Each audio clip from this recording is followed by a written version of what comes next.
Hello guys, तपाईहरुलाई हाम्रो YouTube blog च्यानलमा फेरि पनि स्वागत छ। तपाईहरुलाई हाम्रो यस लङ टाइम पछिको यस युट्युब ब्लग च्यानलमा तपाईहरुलाई फेरि हामी स्वागत गर्छौँ। र आजको हाम्रो यस नयाँ ब्लग च्यानल मिनी ब्लग च्यानलमा आजको यस ब्लगमा तपाईहरुले हाम्रो भिडियोलाई इन्जोय गर्नुहोला। हाम्रो भिडियो कस्तो लाग्छ तपाईहरुले कमेन्ट गर्न नबिर्नुहोला है त साथीहरु। हाम्रो भिडियोलाई चाहिँ सुरुदेखि अन्तिमसम्म हेरेर लाइक, शेयर अनि कमेन्ट चाहिँ गर्न नबिर्नुहोला।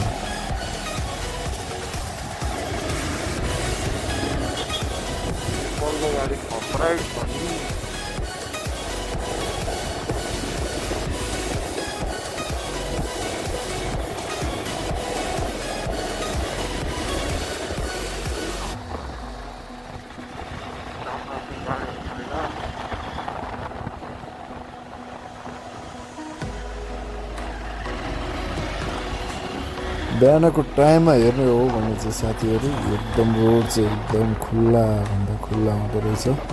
यो दृश्य चाहिँ तपाईहरु कहाँको भन्नुहुन्छ भने चाहिँ सिंहदरबार साइडको दृश्य रोड हो। यो रोड चाहिँ अहिलेको बिहानको टाइम भएकोले गर्दाखेरि हुन सक्छ एकदम रोड चाहिँ खुल्ला भएको छ।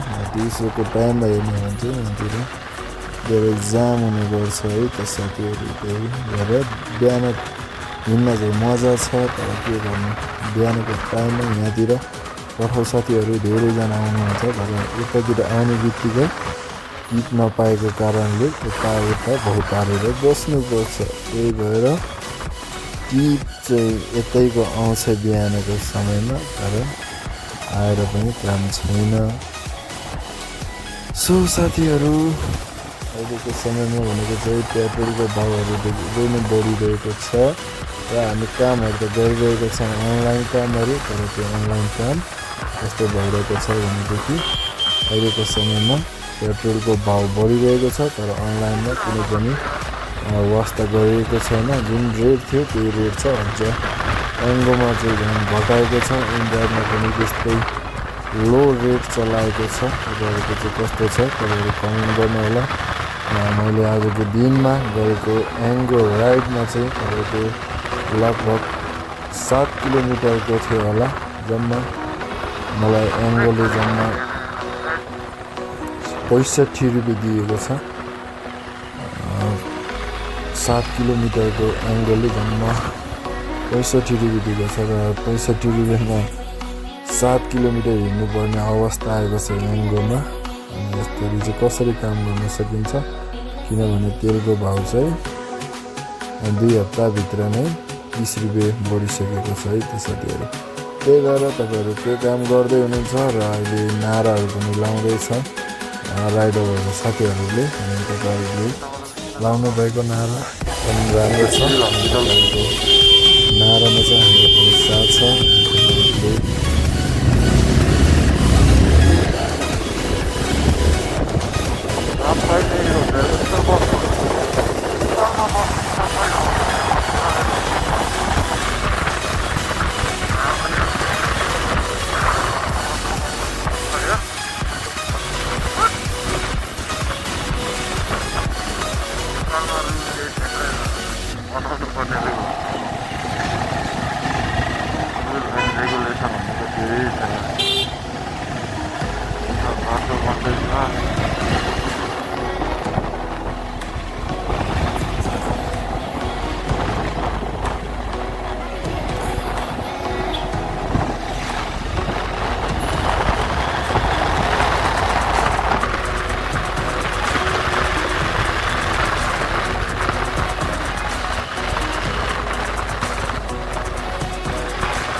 जान पायो